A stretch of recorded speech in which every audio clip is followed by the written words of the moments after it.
My name is Tom Mitchell, and until 3 months ago, I was just your average software developer living in Pine Valley Estates, a quiet suburban community in Riverside Heights. My wife Emily and I bought our house here 5 years ago, attracted by the well-maintained lawns, friendly neighbors, and the promise of a peaceful life away from the city's chaos. Our house wasn't the biggest or the fanciest, but it was perfect for us. The previous owners had installed a circular driveway that wrapped around a beautiful oak tree, something that made our property unique in the neighborhood. Emily, being an elementary school teacher, loved how the driveway created a safe space for neighborhood kids to turn their bikes around without going into the street. Every morning, I'd wake up at 6:30 a.m., grab my coffee from our local Morning Brew café, and spend a few peaceful moments on our front porch. Maria Rodriguez, our neighbor from across the street, would usually wave as she left for her morning jog. We weren't best friends or anything, but we had that comfortable neighborly relationship where you know someone's got your back. The HOA existed, of course, Pine Valley Estates Homeowners Association, but they were mostly background noise.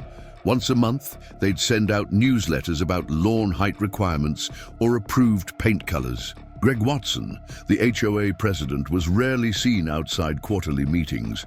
He was the type who'd rather avoid conflict than create it. Then there was Patricia Henderson, Pat to those who didn't know better, and soon to be known throughout social media as Pine Valley Karen. As HOA vice president, she treated our neighborhood bylaws like sacred texts. But back then, she was just that somewhat annoying woman who took too many pictures during her property compliance walks. I remember the exact day everything changed. It was a Tuesday in early October, crisp autumn air, making the morning feel fresh and full of possibility. I'd just finished pressure washing our driveway, something I did every fall to keep it looking nice. The circular design made it take longer than a standard driveway, but I took pride in maintaining our property. The morning after Pat Henderson's suspicious driveway inspection, I woke up to an email that would change everything. The subject line read, "Urgent, immediate action required. Property violation notice." My first instinct was to dismiss it as typical HOA nonsense, but something about the timing made my stomach turn. Opening the email, I nearly spilled my coffee. The message, written in aggressive red text, declared that our circular driveway was in direct violation of newly adopted HOA guidelines regarding residential traffic patterns. According to this notice, our driveway was now considered a safety hazard and a non-conforming structure that needed to be removed within 30 days. I read the email 3 times, trying to make sense of it. We'd had this driveway for 5 years. It was here when we bought the house. It was part of what made us fall in love with the property in the first place. How could it suddenly be a violation? The email included several attachments: photos Pat had taken yesterday, a copy of some supposedly new HOA regulation about standardized driveway configurations, and a demand that we replace our circular driveway with a standard straight one at our own expense. The estimated cost, $15,000. I immediately called Emily at school. She was in the middle of her morning class, but stepped into the hallway to take my call. "They can't do this," she said, her voice tight with worry. "We need to fight this, Tom." Before I could even begin researching our options, my phone buzzed with a text from Maria Rodriguez across the street. "Tom, you need to look outside, now." Walking to my front window, I felt my blood pressure spike. Pat Henderson was back, but this time she wasn't alone. She had brought Greg Watson, the HOA president, and they were placing large orange warning signs along our driveway. The signs read, "Notice non-conforming structure, scheduled for removal." I grabbed my phone and started recording as I walked outside. Pat noticed me immediately, her face lighting up with that same smirk I'd seen yesterday. "Good morning, Mr. Mitchell. she said, her voice dripping with false sweetness. "I trust you received our notice." "Pat, what is this about?" I demanded, still recording. "This driveway has been here for decades. It was approved when it was built." Greg Watson, looking uncomfortable as usual, shuffled his feet and avoided eye contact. Pat, however, stepped forward, clearly relishing the moment. "The rules have changed, Mr. Mitchell. As of last night's emergency HOA board meeting, circular driveways are no longer permitted in Pine Valley Estates. They create unnecessary traffic flow issues and reduce property values." "Emergency board meeting," I echoed. "Where was the notification? Where was the community input?" "Oh, we sent emails," Pat replied, waving her hand dismissively. "If you didn't read it, that's hardly our fault. The meeting was properly conducted and the vote was unanimous." I later learned from Linda Walker, the HOA secretary, that this emergency meeting had consisted of only Pat, Greg, and two of Pat's close friends on the board. No other homeowners were notified or present. As I stood there arguing with Pat, neighbors began to gather. Amanda Chen, the young mum from 2 doors down, had her phone out, also recording. Harold Turner, our elderly neighbor who'd lived here for 30 years, walked over using his cane. "This is ridiculous," Harold called out. "That driveway was here when I moved in. Pat, you're overstepping." Pat spun around, her perfectly styled hair swishing. "Mr. Turner, this is a private matter between the HOA and the Mitchells. Please, return to your property." But Harold stood his ground. "I was on the HOA board for 15 years. You can't make up rules overnight and apply them retroactively." More neighbors were emerging from their homes now, drawn by the commotion. Pat's face was growing redder by the minute, but she maintained her composure, barely. "The board has made its decision. The Mitchells have 30 days to comply, or they'll face daily fines of $200. I noticed Frank Morrison, our resident veteran, walking over with a thick folder under his arm. "Pat," he called out, "I have copies of every HOA bylaw amendment since 1985. Show me where the board has the authority to demand removal of an existing approved structure without a community vote." Pat's eye twitched. "The current board has broad discretionary powers to ensure community standards." "Actually," Frank interrupted, "Section 7.3 of the original bylaws specifically protects grandfather clauses for existing structures. Would you like to see?" He opened his folder, but Pat quickly turned away. "This isn't a community discussion," she snapped. "Mr. Mitchell, you have 30 days. Greg, we're done here." She grabbed Greg's arm and started pulling him away, but not before he gave me an apologetic look. As they left, Maria walked over with her phone in hand. "I got the whole thing on video," she said, "including Pat admitting to the emergency meeting without proper notification. My sister's a real estate lawyer. You should talk to her." I stood there, surrounded by supportive neighbors, watching Pat's retreating form. She'd clearly expected me to roll over and comply, not to face resistance from the entire community, but this wasn't over, not by a long shot.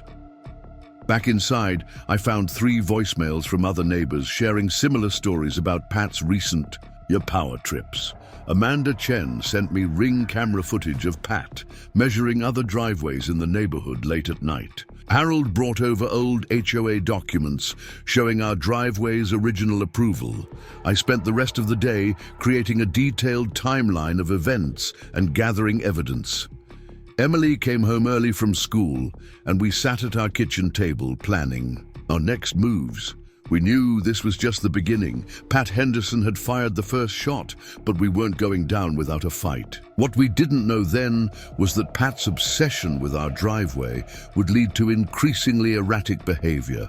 In just a few days, she would cross a line that would not only destroy her HOA power, but also land her in handcuffs. Emily had already left for school, preparing for her 3rd grader's fall festival. I was working from home that day, finalizing a major software update for a client. Our home office window overlooked the driveway, and I'd occasionally glance out to admire how the clean concrete gleamed in the morning sun. Around 10 a.m., I noticed Pat Henderson standing at the edge of our property, her tablet in hand, taking pictures of our driveway. This wasn't unusual.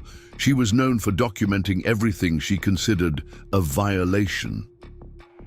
What was unusual was how long she stayed there, walking around the circular drive multiple times, measuring something with a tape measure she pulled from her designer handbag.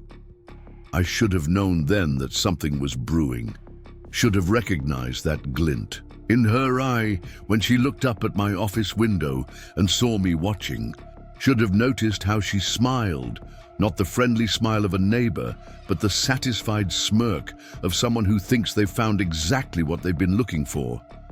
But I didn't know, couldn't have known that by the end of the week, that circular driveway would become ground zero for a neighborhood war, that my security cameras would capture footage that would go viral, that Patricia Henderson's need for control would lead to her being escorted off my property in handcuffs. I just sat there sipping my coffee, thinking about my client's project, while Pat took her measurements and made her notes. Preparing and narrating this story took us a lot of time, so if you are enjoying it, subscribe to our channel. It means a lot to us. Now back to the story. The calm before the storm, as they say.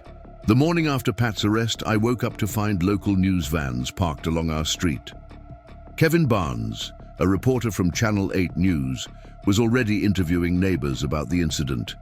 The video of Pat breaking into our garage had gone viral overnight, with social media dubbing her Garage Karen and sharing countless HOA horror stories in response. But the real bombshell dropped when Detective Sarah Martinez, no relation to our neighbor, Maria, arrived at our door with a search warrant, not for our house but for Pat's HOA records. "Mr. Mitchell," Detective Martinez said, her expression serious, "we have reason to believe Mrs. Henderson's actions at your property weren't isolated incidents. We need access to all HOA documentation, especially regarding construction contracts and property violations." Greg Watson, the HOA president, was suddenly nowhere to be found. His phone went straight to voicemail, and his wife claimed he'd left for an emergency business trip. Linda Walker, our ally in the HOA office, was more than happy to provide the police with full access to all records. What they found was staggering. First came the garage codes. Pat hadn't just memorized them. She'd kept a detailed spreadsheet of every home's entry codes, alarm systems, and residents' work schedules. She'd been systematically entering properties when homeowners were away, documenting what she called violations. But what police now suspected was reconnaissance for something more sinister. "Look at this," Detective Martinez showed me on the second day of their investigation. She pointed to a series of documents linking Pat Henderson to not just one construction company, but a network of contractors across 3 counties. Each company had been designated as an approved HOA vendor, and each had been paying substantial kickbacks. The scheme was clever but ultimately greedy. Pat would identify homes with violations that required expensive repairs or renovations. The homeowners would be forced to use approved contractors, who would overcharge for the work and split the excess profits with Pat and other HOA board members. Our circular driveway wasn't just an aesthetic issue for Pat, it was going to be her biggest payday yet. The contractor she'd selected would have charged us $15,000 for a standard driveway that should have cost $5,000. The difference would have been split between Pat, the contractor, and presumably others involved in the scheme. Rachel Sullivan, our lawyer, was livid when she saw the evidence. "This goes beyond HOA overreach," she said during an emergency meeting at our house. "This is organized criminal activity. They've been systematically defrauding homeowners across multiple jurisdictions." The investigation revealed that our neighborhood wasn't alone. Pat was part of what police called a HOA consultancy ring, a group of HOA officers who would share strategies for exploiting homeowners and maximizing kickbacks. They even had a private Facebook group where they exchanged tips on intimidating residents and hiding their activities from auditors. Frank Morrison, our veteran neighbor, had been quietly conducting his own investigation. He presented Detective Martinez with a meticulously documented timeline of Pat's activities over the past 5 years. She started small, Frank explained, spreading his documents across our dining room table. First, it was just paint colors and mailboxes, but look here. About 2 years ago, the violations became more expensive. Roofing projects, foundation repairs, driveway replacements, always using the same contractors, always charging way above market rate. Amanda Chen's Ring camera footage proved invaluable. She had dozens of clips showing Pat entering properties late at night, sometimes accompanied by contractors who would later submit bids for essential repairs. The timestamps on these videos corresponded perfectly with sudden increases in HOA violation notices. Harold Turner, our elderly neighbor, came forward with perhaps the most disturbing revelation. Pat had tried to force him to replace his entire roof last year, claiming it was violating HOA standards. Harold had gotten a second opinion from an independent inspector who found nothing wrong with the roof. She told me if I didn't use her contractor, she'd put a lien on my house, Harold said, his voice shaking with anger. I had to take out a loan to pay for it. I'm on a fixed income. That loan's going to take years to pay off. The police investigation expanded rapidly. Detective Martinez brought in forensic accountants to trace the money trail. They discovered offshore accounts, shell companies, and a complex web of financial transactions designed to hide the illegal profits. Greg Watson finally surfaced 3 days after Pat's arrest, looking haggard and nervous. He arrived at the police station with his lawyer ready to cut a deal. According to Greg, Pat had been the mastermind, but he'd known about the scheme and received a percentage of the profits in exchange for looking the other way. She said it was just business, Greg told investigators in his recorded statement. She had connections with HOA boards across the state. If I didn't play along, she'd make sure I lost everything. She had dirt on everyone. The local news was having a field day.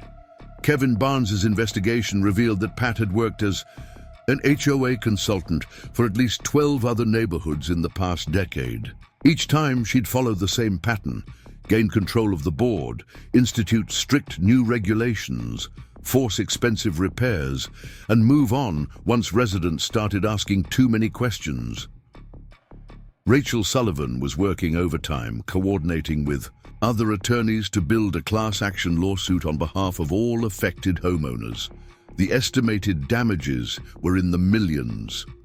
This is bigger than just one corrupt HOA officer, Rachel explained during a community meeting. This is systematic exploitation of homeowners across multiple communities. We're going to make sure every victim gets justice. By the end of the week, our quiet suburban drama had turned into a major criminal investigation. Pat remained in custody, denied bail due to flight risk after investigators found evidence she'd been planning to leave the country. Her phone record showed frantic calls to other HOA boards immediately after her arrest, warning them to clean house. Emily and I were interviewed multiple times by both police and journalists. Our security camera footage of Pat's garage break-in had become the symbol of HOA corruption, playing on news stations across the country. Other communities started coming forward with similar stories, leading to investigations of HOA boards nationwide. The most incredible part, it all started because Pat couldn't stand our circular driveway. Her obsession with control and greed had finally brought down not just her, but an entire network of corrupt HOA officials. Want to know what happened next? How deep this corruption really went? Make sure you're subscribed and hit that notification bell. In Part 5, we'll reveal the shocking connections between Pat's HOA scheme and some very powerful people in our state government. Before we dive into what happened next, make sure you've seen parts 1 and 2 to understand how this all started. Now let me tell you about the day Pat Henderson went from being just an annoying HOA vice president to someone who would face criminal charges. The morning after the warning sign incident, I woke up early to find my inbox flooded with emails from neighbors. People were sharing stories about Pat's previous attempts to enforce arbitrary rules, from demanding specific brands of mailboxes to measuring grass height with a ruler. But what caught my attention was an email from Linda Walker, the HOA secretary. "Tom, I need to meet with you privately," her message read. "There's something you should know about that emergency meeting." I arranged to meet Linda at Morning Brew, away from Pat's prying eyes. When I arrived, Linda was already there, nervously, fidgeting with a thick manila envelope. As I sat down, she glanced around before speaking in a hushed voice. "Pat's been planning this for months," Linda revealed, sliding some papers across the table. "She's been targeting several properties, but yours is just the first. Look at these meeting minutes from 3 months ago." The documents showed Pat had been systematically building her case against circular driveways, claiming they decrease property values. But buried in the notes was something even more disturbing. Pat had a personal stake in a construction company that specialized in driveway installations. "She's been pushing for exclusive contracts with specific contractors," Linda explained. "If she can force everyone to replace their driveways, she stands to make a significant commission." I was photographing the documents with my phone when I got an urgent text from Emily. "Come home now. Pat is here with someone in a construction uniform." I rushed back to find Pat standing in our driveway with a man carrying surveying equipment. Emily was blocking their path, her teacher voice in full effect as she demanded they leave our property. "The HOA has the right to inspect and measure. Any violations," Pat was saying, her voice carrying that familiar condescending tone. "If you continue to obstruct our work, you'll face additional fines." I pulled up just as the surveyor was setting up his tripod. Starting my phone's video recording, I approached them. "Pat, you need to leave. You're trespassing." "Mr. Mitchell," Pat smiled that artificial smile. "As HOA vice president, I have every right to be here. We're conducting an official inspection." "No, you don't," I replied firmly. "I've already contacted our lawyer.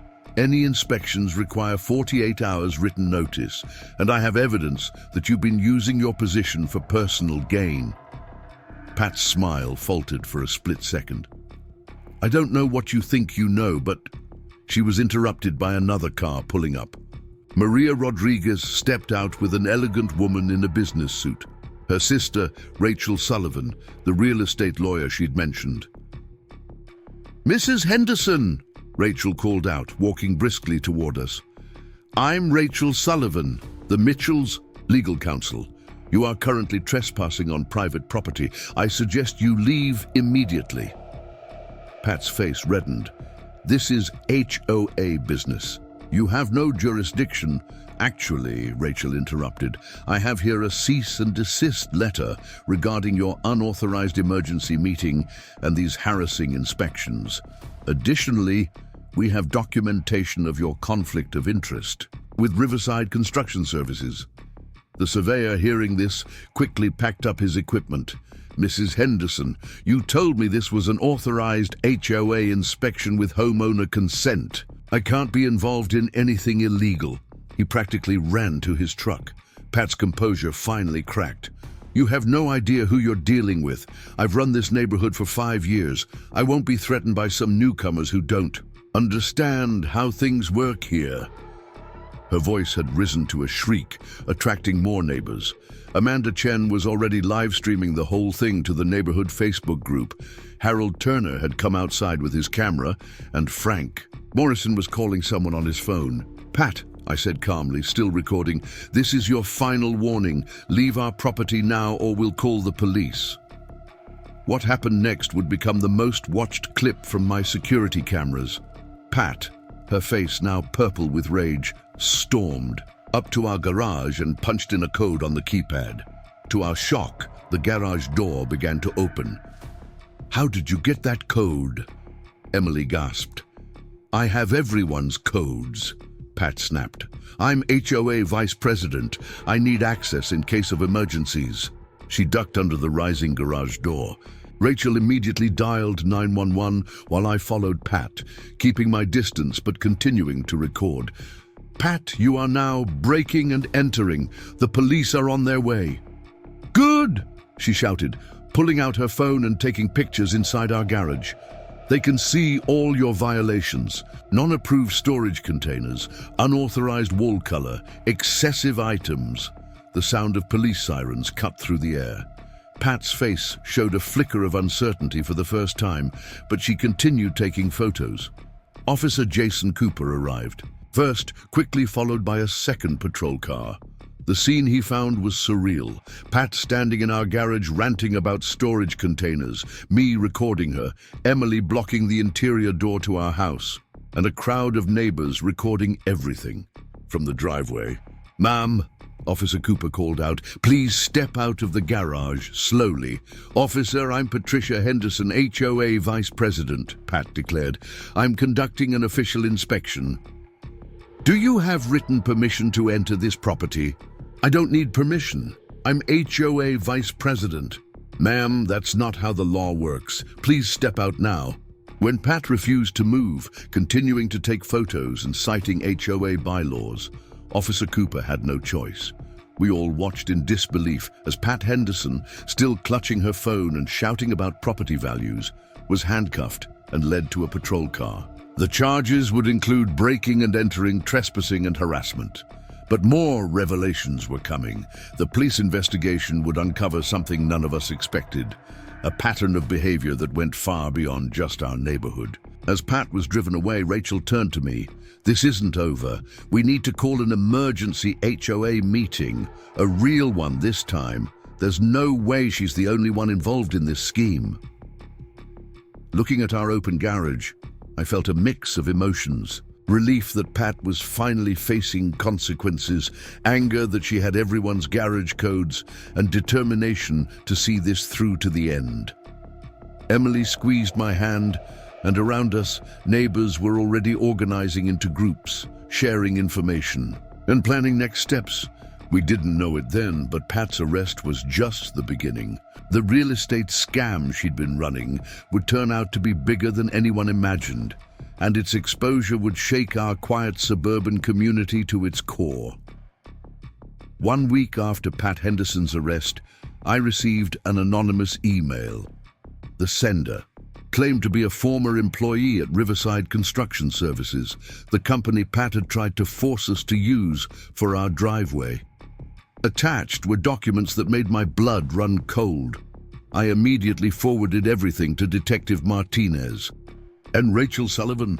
Within hours, they called an urgent meeting at the police station. The documents showed that Riverside Construction wasn't just another corrupt contractor. It was owned by a shell company connected to State Senator William Parker. "This explains a lot," Detective Martinez said, spreading the documents across the conference table. "We've been wondering why certain search warrants were being delayed. Someone's been interfering with the investigation from above." Rachel Sullivan was already on her phone, making calls to investigative journalists. "This isn't just about HOA corruption anymore," she explained. "We're looking at potential state-level racketeering." The documents revealed a sophisticated scheme. Senator Parker's shell company owned not just Riverside Construction, but 5 other contractors across the state.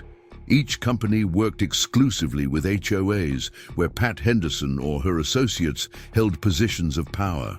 The profits were being funneled through multiple offshore accounts before ending up in campaign funds and private investments. Later that day, I got an unexpected visit from Mike Davidson, the owner of our local hardware store. He'd been reviewing his security footage after hearing about Pat's arrest and found something interesting. "Look at this," he said, showing me his tablet. The footage showed Pat meeting with a man in an expensive suit 2 days before she first photographed my driveway. That's James Parker, the senator's son. He runs their construction companies. The next morning, Kevin Barnes broke the story on Channel 8 News. Within hours, every major news outlet in the state was covering the connection between Pat Henderson's HOA scheme and Senator Parker's construction empire. The senator's office immediately issued a statement denying any knowledge of illegal activities, claiming the construction companies were legitimate businesses managed independently by his son. But Linda Walker had one more bombshell to drop. During another emergency meeting at our house, Linda revealed a series of emails she'd secretly archived. Pat was sloppy, she explained. She used her HOA email account to coordinate everything. Look at these messages between her and James Parker. The emails detailed their entire operation. They'd target affluent neighborhoods, install their people on HOA boards, create arbitrary violations, and force homeowners to use their overpriced services. The profits would be split between the HOAs, the construction companies, and various political action committees. Our quiet suburban neighborhood was now at the center of a statewide political scandal. News vans camped out on our street, and reporters ambushed anyone walking their dog or checking their mail. Emily was particularly affected by the attention. As a teacher, she worried about how this publicity might impact her students, but her concern shifted when she discovered something disturbing at her school. The school board uses the same contractors, she told me one evening. Every renovation project for the past 3 years, all done by companies connected to Senator Parker. And guess who pushed for those contracts? Pat Henderson's sister sits on the school board. The web of corruption seemed endless.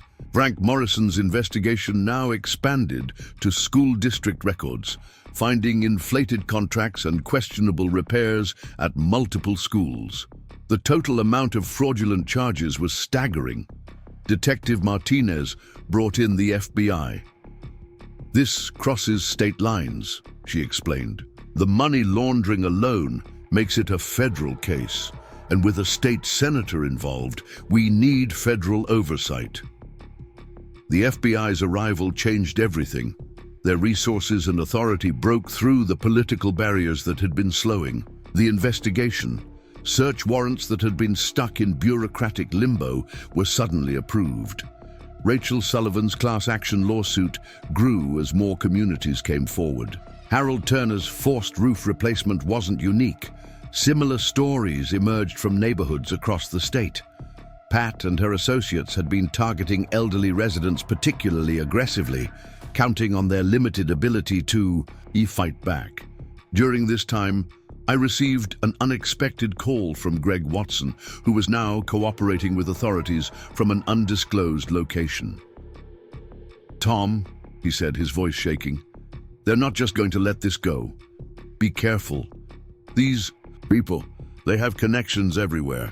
His warning proved prophetic. The next day, our home security system detected someone trying to access our garage, not with Pat's stolen code, but with advanced electronic equipment designed to override the system. The police response was immediate, but the perpetrator escaped. "They're getting desperate," Detective Martinez said as her team dusted for fingerprints. "Keep your security systems armed and stay vigilant." The pressure was building on Senator Parker. More documents emerged, showing direct communications between him and Pat Henderson. Photos surfaced of them together at political fundraisers. Campaign finance records revealed suspicious patterns of donations from HOA board members across the state. James Parker, the senator's son, suddenly announced he was leaving the country for previously planned business opportunities. The FBI put him on a no-fly list just hours before his scheduled departure. Meanwhile, Pat Henderson was singing like a bird in custody. Facing serious federal charges, she decided to save herself by exposing everyone involved. Her detailed testimony implicated dozens of politicians, contractors, and HOA officials in what prosecutors were calling the largest organized scheme to defraud homeowners in state history. The investigation was spreading to other states. Similar patterns of HOA, corruption and construction fraud were being uncovered across the country. Our circular driveway dispute had unknowingly pulled the thread that was unraveling a national scandal. Amanda Chen's live streams from our neighborhood became must-watch content for people following the case. She documented FBI raids, interviewed former HOA officials turning state's evidence, and kept a running tally of all the charges being filed. "It's like a real-life movie," she said during one of her streams. All because Tom and Emily Mitchell stood up to a corrupt HOA president who couldn't stand their circular driveway. Want to know what happened when Senator Parker finally faced justice? Make sure you're subscribed and hit that notification bell. In Part 6, we'll reveal the shocking evidence found in the senator's beach house and how a surprise witness brought the whole corruption scheme crashing down. The morning started with a cryptic text from Detective Martinez. "Turn on Channel 8 News now." I grabbed the remote just in time to see Kevin Barnes standing outside Senator Parker's office, microphone in hand with James Parker beside him. "I can no longer stay silent about the corruption I've witnessed," James was saying, his expensive suit wrinkled, his face drawn with stress. "My father, Senator William Parker, has been orchestrating a massive fraud scheme through our construction companies and corrupt HOA boards across the state." Emily and I watched in stunned silence as James Parker detailed everything. He explained how his father had approached Pat Henderson 5 years ago with the initial scheme. They would identify wealthy neighborhoods, install their people on HOA boards, and use strong-arm tactics to force homeowners into expensive, unnecessary repairs. "Pat Henderson wasn't just an overzealous HOA vice president," James continued. "She was our top enforcer. She knew how to manipulate HOA rules and intimidate residents. In return, she received a percentage of every fraudulent contract." The bombshell? James had been wearing a wire for the FBI for the past month. After Pat's arrest and the initial revelations, he'd realized the scheme was collapsing. Rather than take the fall for his father, he decided to cooperate. My phone started buzzing with messages from neighbors. Maria Rodriguez was already organizing an emergency community meeting. Frank Morrison called to say he'd been right all along about the political connections. Amanda Chen was live streaming her reaction to James's confession, her viewers flooding the chat with shocked responses. Rachel Sullivan arrived at our house within the hour. "This changes everything," she said, spreading new documents across our kitchen table. "James Parker has provided evidence of at least $50 million in fraudulent contracts across the state. The civil suits alone will be unprecedented." But the real shock came when James revealed what had sparked his decision to cooperate. "It was the Mitchell's driveway case," he said in a follow-up interview. "When I saw how far Pat Henderson was willing to go, breaking into their garage, violating their rights, I realized we'd created a monster. These weren't just paper crimes. We were destroying people's lives." Detective Martinez called a meeting at the police station that afternoon. The FBI had executed simultaneous raids on multiple properties owned by Senator Parker, including his beach house. What they found was damning. "Hidden room behind a bookshelf," Martinez explained, showing us photographs, decades of records, notes on every HOA board member they'd corrupted, lists of potential targets, even recordings of their meetings. The senator kept evidence of everything to maintain control over his co-conspirators. Among the files was a detailed dossier on our neighborhood. Pat Henderson had been sending regular reports on every homeowner. Our circular driveway wasn't randomly chosen.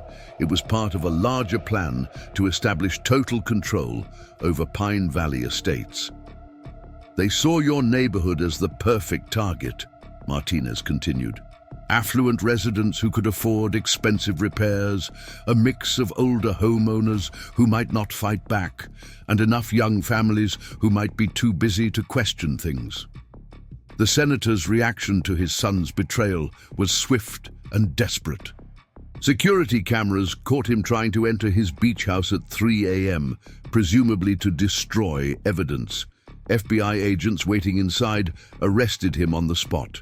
But even in handcuffs, Senator Parker remained defiant. "This is a political witch hunt," he declared to reporters. "My son is being coerced. These allegations are completely false." His tune changed when James produced the recordings. Hours of conversations between the senator, Pat Henderson, and various HOA board members discussing their scheme in explicit detail. The most damaging recording was from a meeting just 2 days before Pat's attempt to force us to replace our driveway. "The Mitchells are the perfect test case," the senator's voice said clearly on the tape. "If we can break them, the rest of the neighborhood will fall in line. Pat, make sure that driveway comes out, whatever it takes." Harold Turner, watching the news coverage from his home, called me in tears. "All that money I borrowed for the roof," he said, his voice shaking. "They targeted me because I'm a widower. They thought I wouldn't fight back." The scandal grew beyond anyone's expectations. James Parker's testimony implicated judges who had approved questionable liens, city officials who had expedited permits, and bank officers who had facilitated the money laundering. Emily discovered that the school board connection went even deeper. Pat Henderson's sister hadn't just pushed for overpriced contracts, she'd been altering inspection reports to justify unnecessary repairs. The school district had wasted millions on fraudulent work. "Think about it," Emily said during a community meeting. "They were stealing from our children to line their pockets, using our tax dollars and our HOA fees to fund their schemes." The FBI established a task force specifically for HOA-related fraud. Our case had exposed a national problem. Similar schemes were being uncovered in other states, often following the exact playbook Senator Parker had developed. Rachel Sullivan's class action lawsuit now included over 3,000 homeowners from across the state. The estimated damages had grown to over $100 million. "This isn't just about getting money back," Rachel explained. "This is about holding powerful people accountable." Pat Henderson, watching her empire crumble from her jail cell, made one last desperate attempt to save herself. She offered to reveal other corruption schemes involving state officials, hoping for a lighter sentence. "That's not how this works," Detective Martinez told her during an interrogation. "You were the enforcer. You broke into people's homes. You threatened elderly residents. The DA isn't feeling generous." The most surreal moment came when James Parker asked to meet with me and Emily. Under FBI supervision, he visited our home, the scene of Pat's crimes that had triggered his cooperation. "I'm sorry," he said, standing in our driveway. "I knew what we were doing was wrong, but I told myself it was just business. Seeing that video of Pat breaking into your garage, something finally clicked. This had to stop. Make sure you've seen parts 1-6 to understand how we got to this point." Now let me tell you about the day Pat Henderson and Senator Parker finally faced justice in court. The courthouse was packed on the first day of the trial. News crews lined the steps, and protesters carried signs with slogans like "HOA's gone," "Wild," and "Stop the corruption." Inside, the tension was palpable as Pat Henderson and Senator Parker sat at separate defense tables, neither looking at the other. I was the first witness called to testify. Walking to the stand, I could feel Pat's eyes burning into me. She looked different now, her perfectly styled hair and designer clothes replaced by prison-issued attire. But that look of contempt was still there. "Mr. Mitchell," the prosecutor began, "please tell us about the morning you discovered Mrs. Henderson's crew attempting to remove your driveway." For the next hour, I detailed everything, from the initial confrontation to the garage break-in. The jury watched intently as security camera footage played on screens around the courtroom. When the video showed Pat punching in our garage code, several jurors visibly recoiled. Emily testified next, describing the impact on our family and her school. It wasn't just about our driveway, she explained. They were stealing from our children's education. Every fraudulent school repair meant less money for actual educational needs. But the most powerful testimony came from Harold Turner. Our elderly neighbor slowly made his way to the stand, supported by his cane. His voice trembled as he described how Pat had forced him to take out a loan for an unnecessary roof replacement. "I'm living on Social Security," Harold said, wiping his eyes. "That loan payment takes half my monthly check. I have to choose between medications and groceries some months." The prosecution had organized the testimonies brilliantly, showing how the scheme affected different segments of the community. Amanda Chen described how Pat had threatened to fine her for parking on the street while pregnant and experiencing complications. Maria Rodriguez revealed how her property had been targeted after she questioned HOA expenses. James Parker's testimony was particularly devastating. He methodically outlined the entire operation, supported by recordings, emails, and financial records. His father sat stone-faced as James described how they had specifically chosen Pat Henderson for her ability to intimidate without seeming overtly threatening. "We called it the friendly enforcer approach," James explained. Pat would smile and cite bylaws while essentially blackmailing people. It was psychological warfare against homeowners. The defense attorneys tried to paint Pat and Senator Parker as victims of circumstance, claiming they were just trying to maintain property values and community standards. But Linda Walker's testimony shattered that narrative. She produced emails showing Pat and the senator joking about elderly residents who had to refinance their homes to pay for unnecessary repairs. They called it the retirement fund shakedown, Linda said, her voice thick with disgust. Frank Morrison's meticulous documentation proved crucial. His detailed timeline showed how Pat's enforcement actions perfectly aligned with the creation of new shell companies by Senator Parker. Every major HOA violation coincided with the establishment of a new contractor under their control. Detective Martinez presented the evidence from Senator Parker's beach house, including the hidden room, full of records. "This wasn't casual corruption," she testified. "This was a carefully planned criminal enterprise designed to exploit homeowners across the state."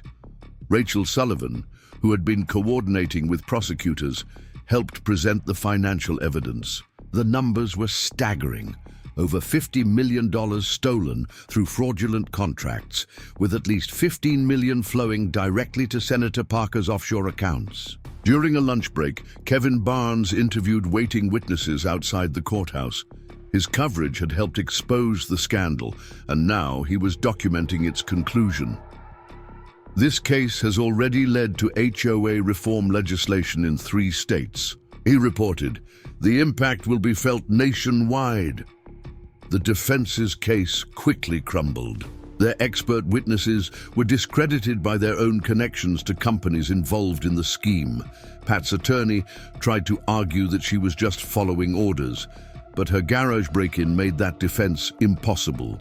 Senator Parker's lawyer attempted to shift all blame to Pat and James, claiming the senator was unaware of any illegal activities.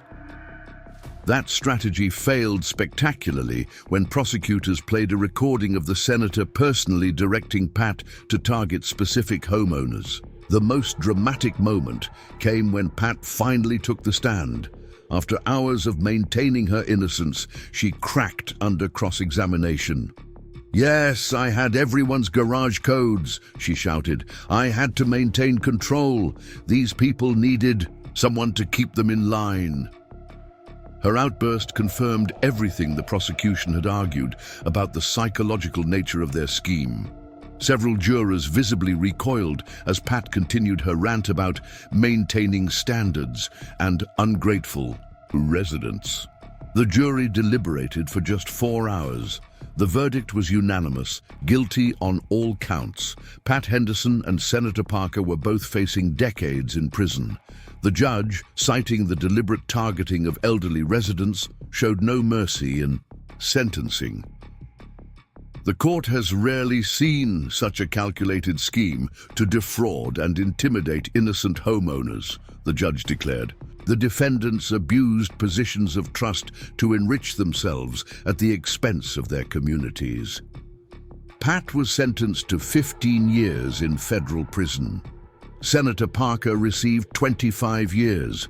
The judge also ordered full restitution to all victims and the dissolution of every company involved in the scheme.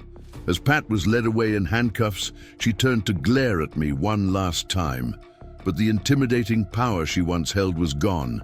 She was just another convicted criminal heading to prison. Outside the courthouse, Harold Turner hugged Emily and me, tears in his eyes. "Thank you for standing up to them," he said. "You gave us all the courage to fight back." The impact of the verdict was immediate. HOA boards across the country began reforming their practices. State legislatures introduced bills to prevent similar schemes. Our story had sparked a national conversation about HOA oversight and homeowner rights.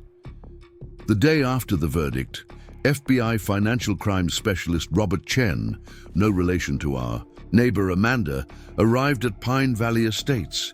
He set up a command center in our community center with walls covered in financial charts and computer screens tracking money flows. "This is one of the most complex fraud schemes I've seen," Agent Chen explained, as he showed me the visualization of money transfers. "They didn't just steal the money. They laundered it through a global network of shell companies and offshore accounts." The investigation started with Pat Henderson's personal finances. Her modest HOA salary couldn't explain her luxury car, designer wardrobe, or the 3 vacation properties she owned. The FBI's forensic accountants discovered she had received over $2 million in kickbacks over 5 years. But Pat's mountain cabin held another surprise. During the initial raid, agents had missed a hidden safe behind a false wall in the wine cellar. An anonymous tip, later revealed to be from Pat's bitter ex-husband, led them back to the property. "Look at this," Detective Martinez said, spreading the contents of the safe across a table. There were USB drives containing encrypted financial records, handwritten ledgers, and photographs of Pat with various political figures at private meetings. The most damaging evidence was a series of notebooks documenting every fraudulent transaction. Pat had meticulously recorded dates, amounts, and the percentage splits between all involved parties. Her attention to detail, meant to protect herself, now provided a roadmap for investigators. She was their bookkeeper, Agent Chen explained. Every dollar they stole, every bribe they paid, every kickback they received, it's all here. The numbers were staggering. The scheme had extracted over $50 million from homeowners, but that was just the beginning. The money had been invested in real estate developments, offshore businesses, and political campaigns, generating millions more in illegal profits. Rachel Sullivan organized a meeting with all affected homeowners to explain the recovery process. "The good news is they kept records of everything," she told the crowded community center. "The bad news is recovering the money will take time." The FBI's investigation revealed a complex web of financial relationships. Senator Parker had used his political connections to establish relationships with banks willing to process their transactions without asking questions. 3 bank executives were now facing criminal charges. James Parker's cooperation proved invaluable once again. He provided access to encrypted emails detailing the offshore accounts where much of the money had been hidden. Accounts in the Cayman Islands, Switzerland, and Singapore held millions in stolen funds. My father was paranoid about leaving paper trails, James explained during a debriefing, but he was also obsessed with tracking every dollar. He kept everything on encrypted drives, thinking no one would ever crack them. The FBI's cyber team worked around the clock to decrypt the drives. What they found extended far beyond our state. Similar HOA fraud schemes had been established in 5 other states, all following Senator Parker's playbook. Harold Turner's case became a priority for the recovery team. The fraudulent roof repair that had nearly bankrupted him was traced to a shell company in Delaware. The FBI froze the company's assets, which included over $10 million in stolen funds. Mr. Turner will not only get his money back, Agent Chen assured us, but he'll receive additional compensation for the financial hardship he endured. Emily discovered that the school district fraud went even deeper than we thought. Pat's sister hadn't just pushed for overpriced repairs. She'd been diverting supplies ordered for schools to private construction projects. The total theft from the education system exceeded $8 million. They were literally stealing from children, Emily said during a school board emergency meeting. Every dollar they took was a dollar that should have gone to our students' education. Frank Morrison's investigative skills proved useful once again. He had been tracking local real estate transactions and discovered that many of the shell companies were buying properties in our area at inflated prices, another money laundering technique. They would buy a house for $500,000, claim it was worth $800,000 on paper, then use it as collateral for loans, Frank explained. The loans would go to their fake construction companies, and the cycle would continue. The investigation took an unexpected turn when Maria Rodriguez recognized a name in the financial records. "That's my former boss," she said, pointing to a recurring payment recipient. "He fired me when I questioned some unusual transactions at the bank." Her revelation led to the discovery of a network of corrupt bank employees who had facilitated the scheme. The FBI's investigation expanded to include several regional banks that had processed millions in fraudulent transactions. Amanda Chen's social media coverage of the financial investigation gained national attention. Her explanations of complex money laundering techniques in simple terms helped other communities identify similar schemes in their areas. "It's like a pyramid of fraud," she explained in one viral video. "HOA fees and fraudulent repairs at the bottom, shell companies in the middle, and offshore accounts at the top. But now we're knocking down the whole pyramid." The recovery effort received unexpected help from international law enforcement. The FBI's investigation had caught the attention of Interpol, which had been tracking similar schemes in other countries. The cooperation led to the freezing of additional accounts in multiple jurisdictions. "This is becoming a global investigation," Agent Chen updated us. "The pattern they established here was being replicated internationally. HOA and housing association fraud is a much bigger problem than anyone realized." Kevin Barnes's coverage continued to raise awareness. His interviews with financial experts helped explain the complexity of the scheme to the public. "They didn't just steal money," one expert explained on camera. "They created an entire shadow financial system." For the victims, the wait for restitution was difficult but hopeful. The FBI established a victim recovery unit specifically for this case, with regular updates on the recovery process. Linda Walker volunteered to help coordinate communication between the authorities and affected homeowners. "Every day we're finding more assets to seize," she assured worried residents. "The money didn't disappear, it was just hidden.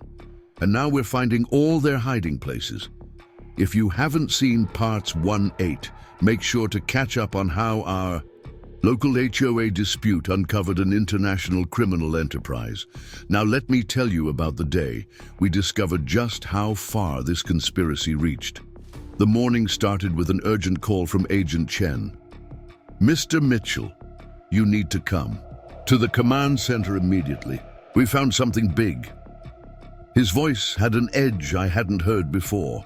When I arrived, the community center was buzzing with activity. FBI agents huddled around computers, speaking rapidly in multiple languages. On the main screen was a complex diagram showing money flows across continents. Remember those offshore accounts we traced? Agent Chen asked, pointing to the screen. They led us to something much bigger. Pat Henderson and Senator Parker weren't just running a local scheme. They were part of an international housing fraud network. The evidence was staggering. The same pattern of HOA fraud had been replicated in Canada, the UK, Australia, and several European countries. Local housing associations would be infiltrated, unnecessary repairs would be mandated, and the profits would flow through a maze of international shell companies. Detective Martinez joined us, carrying a stack of new files. Interpol just shared their intelligence, she explained. They've been tracking similar cases for years but couldn't connect the dots. Our investigation was the missing piece. The international connection explained why Pat had fought so hard to maintain control over our neighborhood. Pine Valley Estates wasn't just another target. It was a proving ground for their global expansion. Rachel Sullivan arrived with more shocking news. The class action lawsuit just went international, she announced. We've been contacted by homeowner groups from 12 countries. The total damages could exceed $1 billion. James Parker was brought in for another round of questioning. He revealed that his father's political connections extended far beyond our state. Senator Parker had been working with corrupt officials worldwide to establish their fraud network. The HOA scheme was just the beginning, James explained. They were planning to expand into condo associations, timeshares, even public housing projects, anywhere they could control housing regulations and force expensive repairs. Emily discovered an educational connection that made her blood boil. The same fraudulent repair schemes had been implemented in schools across multiple countries. They were stealing from children globally, she said during an emergency international education conference call. Frank Morrison's investigative skills proved valuable once again. He had been analyzing international property records and found a pattern. Every city where they operated has a cluster of properties owned by the same shell companies, he reported. It's like a franchise system for fraud. The investigation revealed that Pat Henderson had traveled extensively over the past 5 years, conducting training sessions for other housing association officials. Her notebooks contained contact information for conspirators in dozens of countries. She was their international enforcer trainer, Agent Chen explained, teaching others how to intimidate homeowners while appearing to follow regulations. They called it the Global Standards Program. Maria Rodriguez's banking experience helped identify suspicious patterns in international wire transfers. She worked with FBI analysts to trace money flowing between seemingly unrelated homeowner associations worldwide. The genius of their scheme was its simplicity, Maria explained. They used the same basic fraud template everywhere, just adapted to local regulations. It made the money transfers look legitimate. Amanda Chen's social media coverage now had an international audience. Homeowners from around the world shared similar stories of housing association abuse. Her live streams became a global forum for exposing corrupt housing officials. It's the same pattern everywhere, one Australian viewer commented. Sudden rule changes, mandatory repairs, specific contractors. We thought we were alone until we saw your videos. Harold Turner received emails from elderly residents in other countries who had faced similar exploitation. They target seniors internationally, he testified at a United Nations housing rights panel. We're seen as easy victims who won't fight back. The FBI's International Task Force made simultaneous raids in 15 countries. They seized computers, documents, and millions in assets. The evidence showed that Senator Parker had been planning to run for higher office, using his international connections to fund his campaign. Kevin Barnes's coverage went global. His investigative reports were translated into multiple languages, helping homeowners worldwide recognize signs of fraud in their communities. What started with one circular driveway in Pine Valley Estates has exposed a global criminal enterprise, Kevin reported. This case is rewriting international housing regulations. Linda Walker coordinated with housing association secretaries in other countries, creating a network to share information about suspicious activities. We're the first line of defense, she explained. We see the paperwork before anyone else. The investigation revealed luxury properties around the world, purchased with stolen funds. Pat Henderson had a villa in Spain. Senator Parker owned penthouses in London and Dubai. Their international conspirators lived similarly lavish lifestyles, all funded by fraudulent housing repairs. They weren't just stealing money, Agent Chen said during a press conference. They were building an international real estate empire using funds stolen from ordinary homeowners. The scope of the conspiracy led to the creation of an international housing fraud task force. Law enforcement agencies worldwide began sharing data and coordinating enforcement efforts.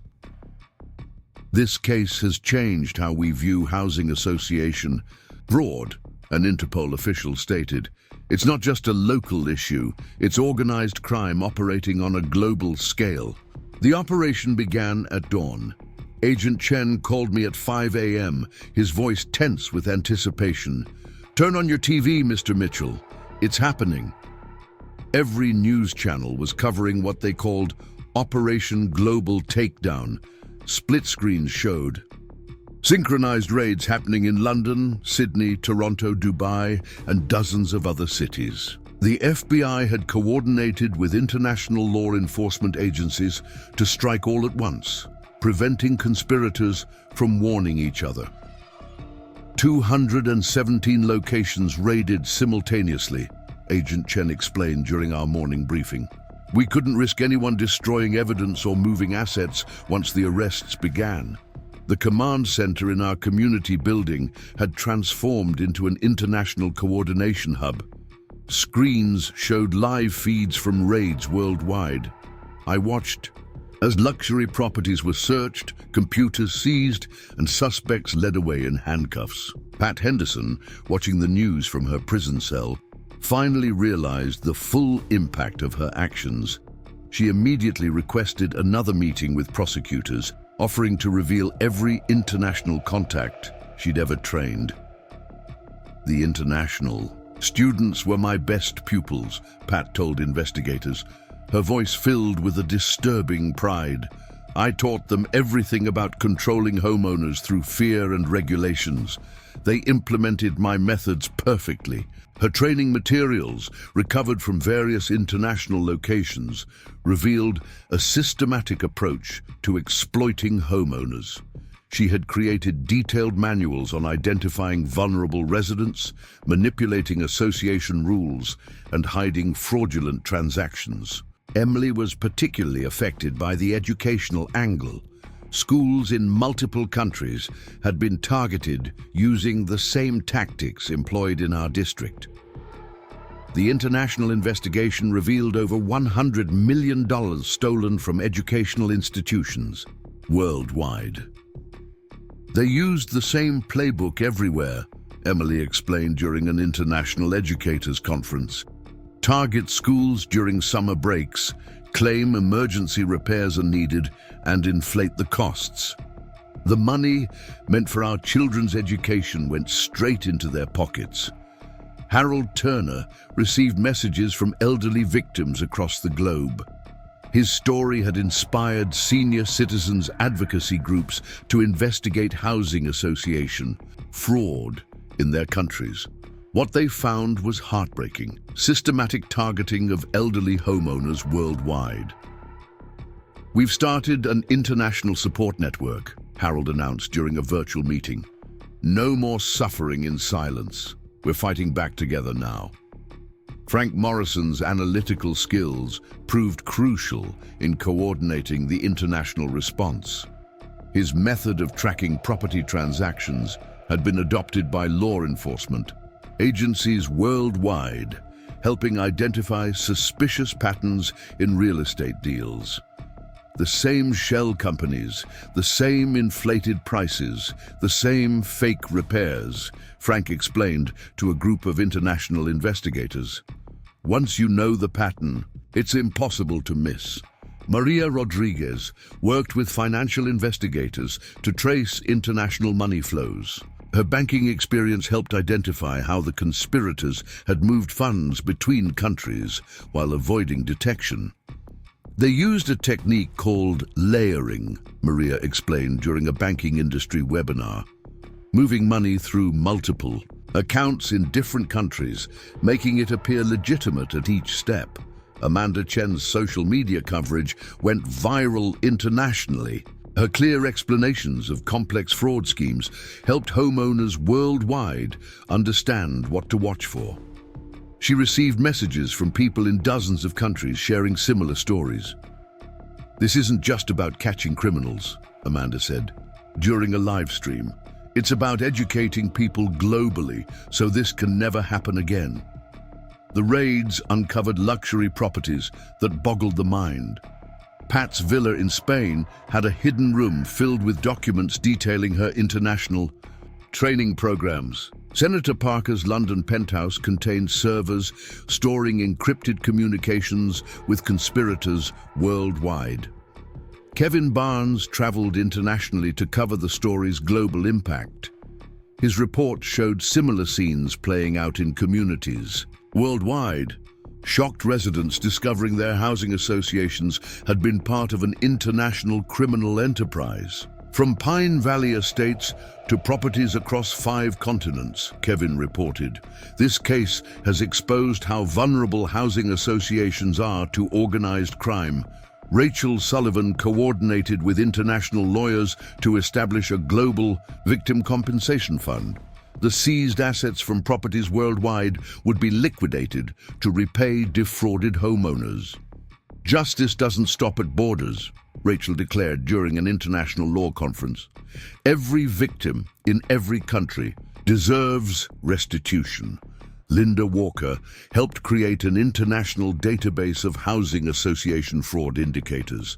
Her experience as an HOA secretary proved invaluable in identifying suspicious patterns in association operations. "The warning signs are the same everywhere," Linda explained to an international group of housing officials. "Sudden rule changes, emergency meetings, specific contractors. We just needed to connect the dots." The international task force discovered that Pat and Senator Parker had been planning an even larger expansion. Documents revealed plans to target housing associations in developing countries, where oversight was weaker and corruption easier to hide. "They saw it as an untapped market," Agent Chen explained.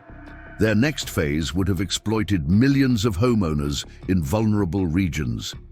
The operation's success led to the creation of an International Housing Association Oversight Committee. Representatives from affected countries would work together to prevent future fraud schemes. "This case has changed how we view housing association fraud," an Interpol official stated. "It's now recognized as a serious form of international organized crime." The international legal proceedings began in The Hague, where prosecutors from 23 countries presented evidence. I was invited to testify about how it all started, with one circular driveway in Pine Valley Estates. "Mr. Mitchell," the lead prosecutor began, "please tell the tribunal how your local dispute exposed this global criminal enterprise." For the next 2 hours, I detailed everything, from Pat Henderson's initial threats to the discovery of international connections. The judges listened intently as security footage of Pat's garage break-in played on screens around the courtroom. Emily sat in the gallery, squeezing my hand as I testified. We'd come so far from those first confrontations in our driveway. Now, we were helping bring justice to homeowners worldwide. The evidence was overwhelming.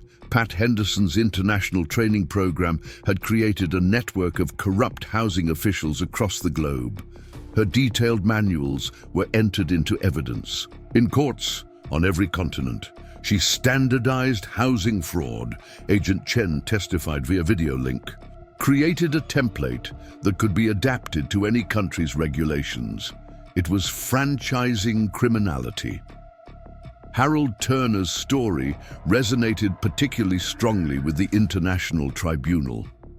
He testified about the impact on elderly residents, moving several judges to tears as he described choosing between medicine and loan payments. "This wasn't just fraud," Harold said, his voice steady despite his emotion. "This was elder abuse on a global scale. They targeted us because they thought we were too old and weak to fight back." Frank Morrison's analytical work proved crucial in international courts. His methodology for tracking property transactions had uncovered similar patterns worldwide. He presented evidence showing how the scheme had been replicated in different countries. "The similarities are undeniable," Frank explained, pointing to his charts. "Same methods, same shell companies, same patterns of targeting vulnerable homeowners. Only the languages changed." Maria Rodriguez testified about the international banking aspects. Her experience helped courts understand how the conspirators had moved money between countries while avoiding detection. They exploited gaps between different banking systems, Maria explained. What looked legitimate in one country raised no red flags when transferred to another. Amanda Chen's social media coverage had become crucial evidence. Her videos documenting the scheme's exposure were played in courtrooms worldwide. Prosecutors used them to show how the conspiracy had unraveled. "Social media became our weapon," Amanda testified. "When we shared our story, victims worldwide realized they weren't alone. They found their voice." Kevin Barnes's international reporting helped courts understand the scope of the crime. His documentaries, translated into multiple languages, were entered as evidence in several jurisdictions. "This case redefined white-collar crime," Kevin reported from The Hague. "It showed how local corruption can have global implications."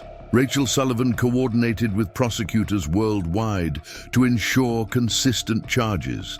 The legal strategy had to account for different legal systems while maintaining focus on the core crimes. "We needed to show this wasn't just a series of local frauds," Rachel explained during a legal conference. "This was an organized international criminal enterprise." Linda Walker's documentation proved invaluable in international courts. Her meticulous records of HOA activities helped prosecutors establish patterns of behavior that crossed borders. "The paperwork tells the story," Linda testified. "Once you know what to look for, the fraud is clear in every country's records." The tribunals heard testimony from victims worldwide. An elderly couple from Sydney described losing their retirement savings. A young family in Toronto faced bankruptcy. A widower in London nearly lost his home. Pat Henderson, watching the proceedings from prison, finally showed remorse. In a surprising move, she offered to testify against her international students. "I created monsters," Pat admitted to the court. "I taught them how to exploit people's fears about their homes. I'm responsible for their actions." Senator Parker faced additional charges for international corruption. Evidence showed he'd bribed officials in multiple countries to facilitate the scheme's expansion. This wasn't just about housing fraud, a prosecutor argued. This was about corrupting housing regulations globally. The international courts coordinated their rulings to ensure comprehensive justice. Properties were seized, assets frozen, and conspirators faced charges in multiple jurisdictions. Back in Pine Valley Estates, we watched the verdicts roll in from around the world. Each guilty verdict represented justice for thousands of victims. Emily organized a support network for teachers affected by the educational fraud. Schools worldwide were finally receiving compensation for stolen funds. We're rebuilding more than buildings. Emily told an international education conference. We're rebuilding trust in our institutions. Harold's International Senior Citizens Advocacy Group grew stronger. They developed programs to help elderly residents recognize and report housing fraud. We're not victims anymore, Harold declared at a United Nations Senior Rights panel. We're warriors against corruption. The International Housing Oversight Committee adopted Frank's methods for tracking suspicious transactions. His system became the global standard for detecting housing fraud. Maria helped develop new international banking regulations specifically targeting housing-related money laundering. Her expertise shaped policies to prevent future schemes. Amanda's social media network evolved into a global watchdog organization. Her platform now helps homeowners worldwide share information about suspicious housing association activities. The courts ordered creation of an international victim compensation fund. Assets seized from conspirators worldwide would be liquidated to repay defrauded homeowners. 1 year after the international verdicts, Pine Valley Estates had changed dramatically. Our neighborhood became a model for housing association reform, with visitors from around the world coming to study our new system. The old HOA office, where Pat Henderson once ruled through fear, was transformed into a community center. Linda Walker, now elected as the head of our new Homeowner Advocacy Council, ran it with transparency and compassion. This isn't about controlling people anymore, Linda explained to a group of international housing officials. It's about building community and protecting homeowner rights. The changes went far beyond our neighborhood. State legislatures worldwide passed what became known as Mitchell Laws, named after our case. These regulations required housing associations to follow strict transparency guidelines and prohibited the kinds of abuses Pat Henderson had perfected. Emily's work with schools led to the creation of an International Educational Facility Protection Act. The law prevented the kind of fraudulent repair schemes that had drained school budgets worldwide. We're not just protecting buildings, Emily told a conference of educators. We're protecting our children's future. Every dollar saved from fraud is a dollar invested in education. Harold Turner's elderly advocacy group grew into a powerful international organization. They established a rapid response network to help senior citizens facing housing association abuse. When I was being pressured about my roof, I felt alone and helpless, Harold said during a United Nations Housing Rights Summit. Now, no elderly homeowner has to face these battles alone. Frank Morrison's analytical methods became the global standard for detecting housing fraud. He trained law enforcement agencies worldwide in identifying suspicious patterns in property transactions. The patterns are universal, Frank explained during a police academy lecture. Once you know what to look for, these schemes can't hide anymore.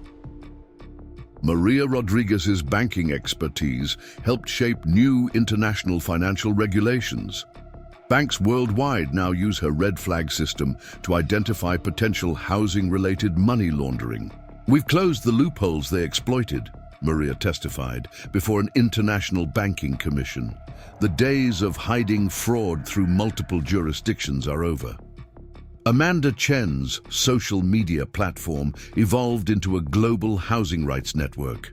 Her app helps homeowners worldwide share information and spot potential fraud attempts early. What started as me live streaming neighborhood drama became a worldwide movement, Amanda said during a tech conference. Social media gave power back to homeowners. Kevin Barnes produced a documentary series about our case that won international awards. His reporting helped other communities recognize and prevent similar schemes. The Mitchell case showed us that local corruption can have global implications, Kevin reported, but it also showed that ordinary people can fight back and win. Rachel Sullivan's legal work led to the establishment of an international housing rights court, This specialized tribunal handles cases of housing association abuse across borders. We've created a system where justice is accessible to every homeowner, Rachel explained at the court's opening ceremony. No more hiding behind jurisdictional boundaries. The International Victim Compensation Fund, created from seized assets, helped thousands of defrauded homeowners rebuild their lives. Harold got his retirement savings back, schools received funding for proper repairs, communities worldwide began healing. Pat Henderson, serving her sentence, became an unlikely advocate for reform. She worked with prosecutors to identify corruption in other housing associations and helped develop prevention programs. "I can't undo the harm I caused," Pat wrote in a public letter, "but I can help prevent others from following my path." Senator Parker's international network was completely dismantled. His properties were sold, with proceeds going to victims. The political connections he'd cultivated couldn't save him from justice. James Parker, after testifying worldwide, started a non-profit organization helping communities establish ethical housing associations. His insider knowledge proved invaluable in preventing new schemes. Back in Pine Valley Estates, our circular driveway became a symbol of resistance against corruption. Tour buses would stop by, and visitors would take photos of the driveway that launched an international investigation. Our neighborhood changed in other ways too. The community spirit that emerged during our fight against Pat grew stronger. Neighbors looked out for each other. The annual block party became a celebration of unity and resilience. Emily and I often sit on our porch, drinking coffee and watching kids play freely in their front yards. No more fear of arbitrary HOA violations. Maria still jogs by every morning, waving as she passes. Harold tends his garden, his roof loan fully repaid. The international impact continues to grow. Housing associations worldwide have adopted our transparency standards. The Pine Valley model is taught in law schools and public policy programs. Your community didn't just fight corruption, Agent Chen told us during a recent visit. You created a blueprint for protecting homeowner rights everywhere. The FBI's International Task Force, initially created for our case, became permanent. They monitor housing associations worldwide, preventing new fraud schemes before they can take root.